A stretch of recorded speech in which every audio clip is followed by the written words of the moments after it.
What is up, everybody? It's Dan from the Fundamentals with another Mini Madness video. Yes, it's now for the second part in my adventures in tiny plastic for use in tabletop games, specifically, mostly in D&D, but there are some others.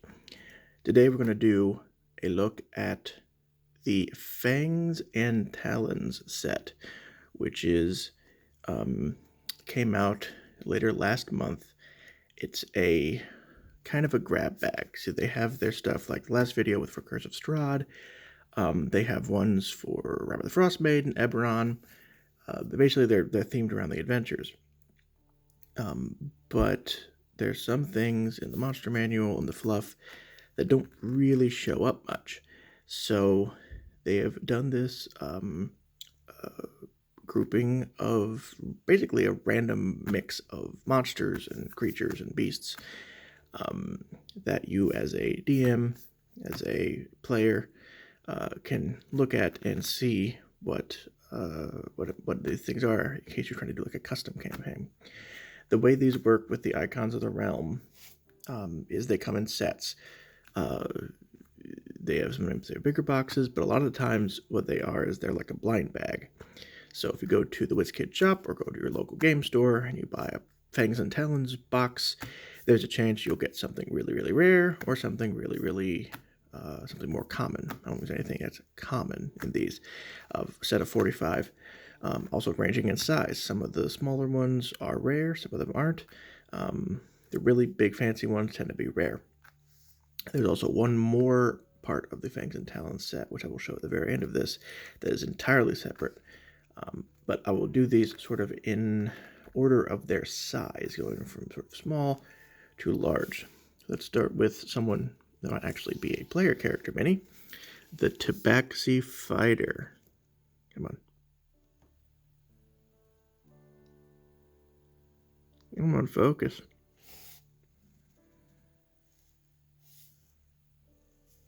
There it is. Yes, as with the other minis, it's got a lovely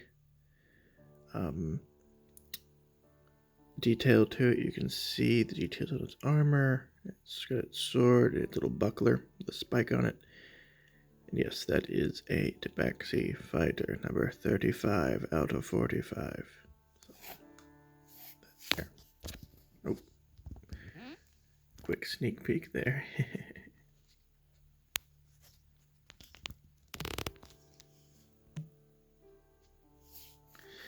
Okay, next up we have a green hag. Sitting there holding up probably a heart, because she's holding in her other hand, focus, a basket full of bits of people, skulls and bones and things, and she's got her happy face and her long hair and her cloak. Fairly simple figure, with the detail, of course, being in her box of skeletons. Next, we have a Tridrone. Now, for those of you who aren't familiar, these, see, Tridrone. There's a race of beings in the D&D cosmology that are creatures of pure law, and they look like this. They are very, very silly. They're technically kind of robotic. They're like constructs, and they show up when someone is being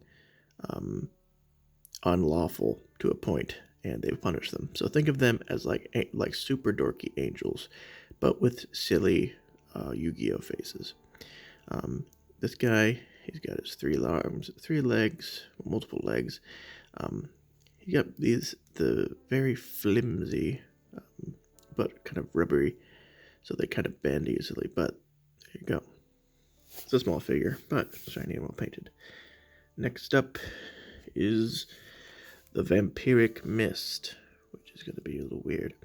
So this is exactly what it sounds like. It's sort of a evil mist, because of course it is. It's D&D, that comes and flows over you and sucks your blood.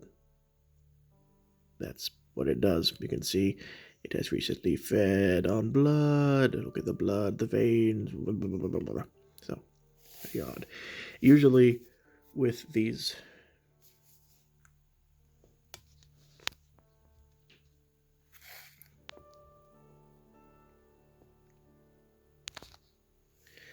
Usually with these medium figures, they tend to come in together in packs. Usually get a couple of those. The bigger figures we'll look at in a little bit tend to come by themselves because there's only so much room in a box. A Banshee.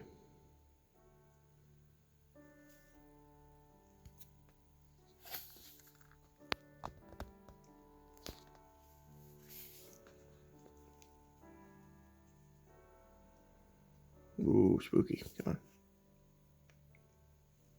Yes, there's a Banshee. The eyes are very... We get the light in them, they really kind of light up.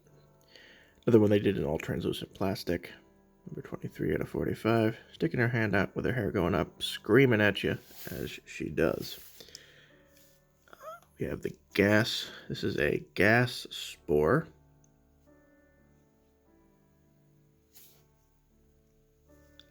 This is the gas spore. It is green. It's a kind of fungus, as you can see by the mushrooms atop it, that floats around and makes gas at you. But it has a base that's a bit bigger because of the cloud it gives off. So you can kind of keep an eye. As a DM, if you look on the squares here, it takes up 4 squares instead of 1 because of what it is. Finally, in the medium category is Incubus. Yes, succubi get all the love, but the incubi are not to be forgotten, for they are the sexy, sexy man demons with their rippling abs and their sexy pecs and their terrifying wings and their devil tails coming to seduce you or sit on your chest. And look, he's got tiny, tiny horns and a fun, like, necklace. This guy's definitely a himbo. Yeah, the face is pretty good. You know, with these people characters in this, as we saw with the Strahd box, it can be quite a crapshoot with faces, and his is pretty good. Bit placid, though. Then move up into the large category. There's the ones that take up more than 5 feet. Start with a green slan. Yes, the green slan. Green slan are spellcasters which have done so much nonsense that they turn into great evil toads. He's got a toady beard, a big old stick with, again, fantastic detail on the skulls with him, and some spike going through his bag, and he's ready to come cast spells and generally fuck things up for everybody. Similar, but not actually at all similar, is the Mareed, which is a form of genie, but in D&D, genies, or Ifrits, or depending on, well, Ifrits are a specific kind of genie, but they come from different elemental planes. So a traditional sort of Aladdin-style genie is usually an Ifrit, or Ifrit. They come from the plane of fire in the city of brass. They're very cool. A Mareed is also a form of genie, but he comes from the plane of water, which is why he's a freaky fish guy. Really cool figure, though. He's got his sort of whirlpool that he comes out of, kind of like a genie, with his cloak, and he's kind of still got that Arabian flair to him, while still being pretty distinct. Air Elemental. More translucent plastic. It looks like a big swirly thing of plastic, but it's air, so what are you going to do? His cousin, the Fire Elemental, which is, again, just a bunch of very sturdy molded plastic, but with lots of spikes. Ouch. He's got a bit more of a face to him. You can see his eyes and his mouth and things. He's a bit rarer than the Air Elemental. You're more likely an Air Elemental than a Fire Elemental in this box, in these boxes. So that's him. Then the OneT Anathema. So the OneT, for those of you who aren't familiar, are a race of Sneeple, aka snake people, in Dungeons and Dragons, who are vaguely Eastern themed, Asian themed, but the amount of snakiness kind of depends. The more snaky you are, the less less respected you are. Like this guy, he's very snaky, but the biggie snakes are hard to beat. So this is a big. You can see he's got a big base on him. The Aboleth, again, a really cool figure, very detailed on the teeth. You can see that. Aboleth are horrifying aberrations. They live for freaking ever, and they have like the accumulated memory of all the previous Aboleths. They're possibly from space, possibly from another dimension. No one quite knows, but they are freaky deaky. Then we have one of my favorite D&D monsters, which is a Flail Snail. Yes, the Flail Snail is, as the name suggests, a snail, but it's huge. It's a big-ass snail, and it's got flails on its face. So it comes up to you. Let's say you are this Tabaxi Fighter. It comes up to you, and it goes whap, whap, whap, whap, whap. Whaps you with its big-ass flails. Very shiny shell. I believe the shell is actually extremely valuable. But the cool thing about this figure, as the figures get bigger, the more detailed, the more stuff they put in, because they're trying to get you more for your money. There's a trail coming off his tail and off his front to really capture the sliminess of this guy. A rather unpleasant figure if he weren't so damn goofy. Then we have, this guy's really cool, the Fire Giant Skeleton. So yes, there's different kinds of giants in D&D. This one is one that is he was a fire giant, and now he's a big skeleton. He's got a broken sword that he's going to still hit you with really hard, the big-ass armor. He unfortunately skipped leg day, because as a skeleton, he doesn't really have leg muscles, but he's got a big old barrel chest and all of his armor. So a challenging and imposing foe that is. This is a weird one that I've not heard of before I got this. It is a Kairin.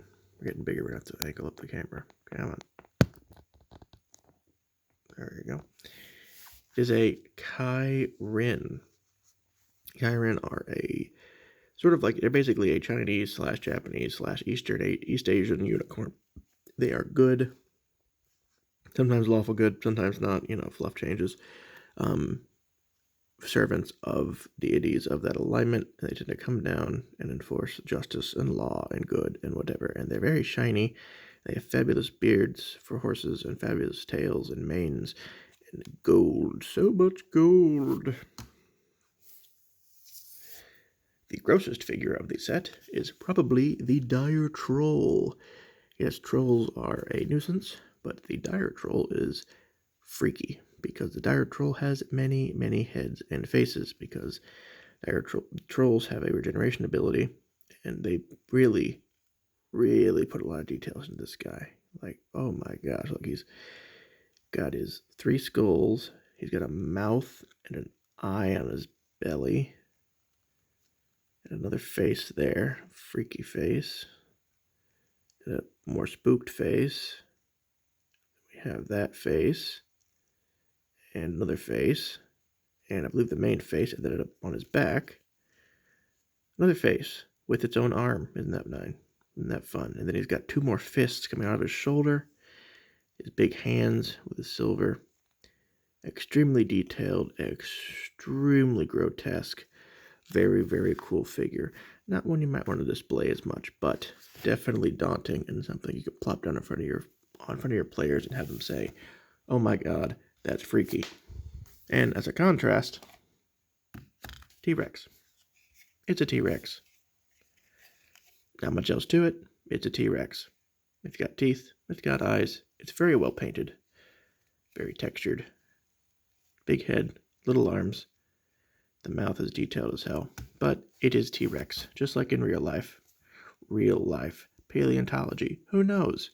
But this is a T-Rex, as in D&D, dinosaurs are canon, and you can turn into a dinosaur if you want to. Then we have another lizard, but a less realistic one as far as we know. The young blue dragon. So they don't go big yet. This is a young one. This one's interesting because the wings come off, because it comes with the wings detached, because it's hard to put this in a box. But he's in a cool. I like when they do action poses, like "Rah, I'm gonna get you." He's ready to come slash you with his claws or get you with his, I believe, blue dragon spit lightning, because that's a logical thing to do. The wings are very interesting, because if you look at the detail in the wings, it looks almost like spider web, as opposed to like dragon scale, which kind of is an interesting choice. The detail on these big figures is astounding. But yeah, if you want a dragon, that is a dragon for you to use. And the last one before the last part of the main set is what I think is my favorite of the lot, the Night Walker. Night Walkers are horrifying monsters. They kind of remind me of Enderman from Minecraft. But they have this purple dark flame coming off of them. They're huge, emaciated, and the face is something special. Look at that. Hello, I'm here to walk over your nights. I have a cow for a face, or maybe a goat, I don't know. I haven't eaten in a while. Can you give me a sandwich?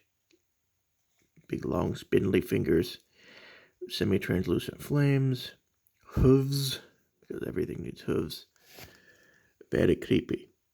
And finally, I'm gonna make some room for this guy. So in addition to the blind bag, the blind packs you can get, which are these, they tend to do with any of them, a marquee beastie. The marquee beastie for this set is for 50 of your US dollars, the giant purple worm. Yes, it is bigger than everything we looked at. It is huge. Where'd that Tabaxi go? There it is. For size comparison, there is a normal adventurer. Wow. Yeah, you can just about eat them.